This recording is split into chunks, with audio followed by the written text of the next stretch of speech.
News Hyderabad police commissioner Sajjanar పేరుతో cyber నేరగాళ్లు నకిలీ ఫేస్బుక్ ఖాతాలను సృష్టించి మోసాలకు పాల్పడుతున్నారు.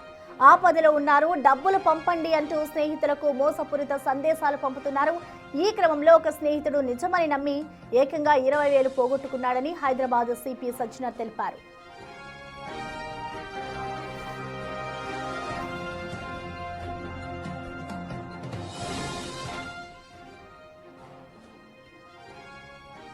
ఈ ఫేక్ ఖాతాలను తొలగించేందుకు హైదరాబాద్ సైబర్ క్రైమ్ టీం మేటా సహకారంతో చర్యలు చేపట్టింది. ఈ సందర్భంగా సిపి సజ్జనార్ ప్రజలను హెచ్చరించారు. అనుమానాస్పద ఫ్రెండ్ రిక్వెస్ట్లు లేదా డబ్బులు పంపమని వచ్చే సందేశాలను అంగీకరించవద్దని సూచించారు. ఏదైనా మెసేజ్ వస్తే ఆ వ్యక్తిని స్వయంగా ఫోన్లో సంప్రదించి ధృవీకరించుకోవాలని తెలిపారు.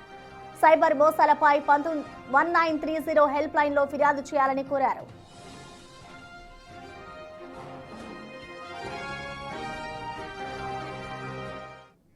దీనిపై పూర్తి డీటెయిల్స్ ని మా ప్రతినిధి విజయ్ అందిస్తారు. విజయ్.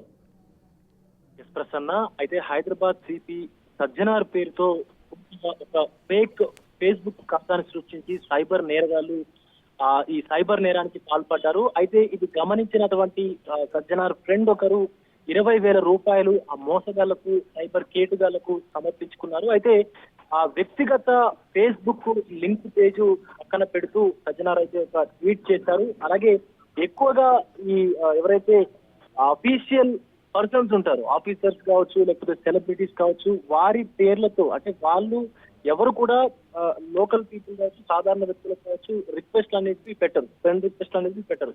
కానీ ఈ సైబర్ నేరగాళ్లు ఆ సెలబ్రిటీస్ తో అలాగే ఉన్నత అధికారుల ప్రొఫైళ్లతో వచ్చేటువంటి ప్రొఫైల్స్ ని క్రియేట్ చేసుకొని ఒక ఫేక్ ఐడెంటిటీ క్రియేట్ చేసుకుని వారి ఖాతాల ద్వారా అలాంటి ఖాతాల ద్వారా రిక్వెస్ట్ పంపుతున్నారు సామాన్య ప్రజలకు. అది వారి స్నేహితులకు కావచ్చు, కుటుంబ సభ్యులకు కావచ్చు పంపి వెంటనే డబ్బులు డిమాండ్ చేస్తారు. నేను ఒక ఆపదలో ఉన్నానని లేకపోతే నాకు ఏదైనా ఎమర్జెన్సీ ఉందంటూ కూడా కొన్ని మెసేజ్లు పంపించి డబ్బులు డిమాండ్ చేస్తా ఉన్నారు. సో ఈ వలలో ఎవరు కూడా చిక్కొద్దంటూ కూడా ఇటు హైదరాబాద్ సిపి సజ్జనార్ అయితే ఒక ట్వీట్ ని చేశారు ఆయన ఎక్స్ ఖాతా వేదికగా.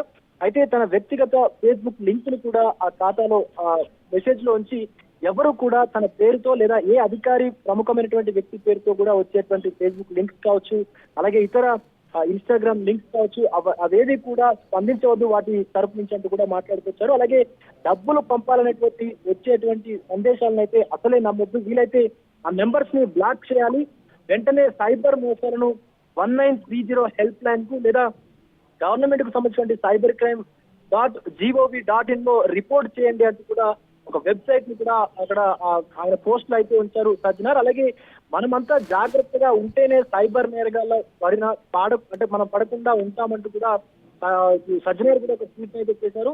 సో ఈవెన్ గవర్నమెంట్ ఉద్యోగులు కావచ్చు, పోలీసు ఉద్యోగులు, హైదరాబాద్ సిబి ఏదైతే సజ్జనార్ ఉన్నారో ఆయనకే సజ్జనార్కే ఈ సైబర్ నేరగాళ్ల వల్ల తప్పలేదని చెప్పాలి. ముఖ్యంగా ఆయన స్నేహితుడు ఆ మెసేజ్ ని నమ్మి సజ్జనార్ పేరిట ఉన్నటువంటి ఫేస్బుక్ మెసేజ్ ని నమ్మి 20,000 రూపాయలు కూడా సమర్పించుకున్నాడు ఈ సైబర్ నేరగాళ్లకు. దీనిపై వెంటనే స్పందించినటువంటి సజ్జనార్ సైబర్ క్రైమ్ పోలీసులను ఆశ్రయించి వెంటనే కంప్లైంట్ రేజ్ చేసి ఆ సైబర్ కేటుగాళ్లను పట్టుకోవాలంటూ కూడా ఆదేశాలు అయితే జారీ చేశారు. పదే సజ్జనార్ ఆయన ట్విట్టర్ వేదికగా కూడా ఈ సైబర్ నేరగాళ్ల పట్ల కావచ్చు, అలాగే బెట్టింగ్ యాప్స్ కావచ్చు, ఇతర ఈ మాదక ద్రవ్యాల గురించి కావచ్చు ఆయన వెంటనే ప్రజల్లోకి ఒక మంచి స్పందన ఉండాలంటూ కూడా వాటన్నిటి పట్ల కూడా తెలిసి రావాలంటూ కూడా ఆయన వెంటనే పోస్టులు పెడుతుంటారు. అనేక మార్లు ఒక రెవల్యూషన్ తీసుకొచ్చేటువంటి విధంగా ప్రయత్నిస్తారు. కానీ సజ్జనార్ గారికి ఇది తప్పలేదంటూ కూడా సామాన్య ప్రజలైతే మాట్లాడుకున్నారు. Thank you Vijay.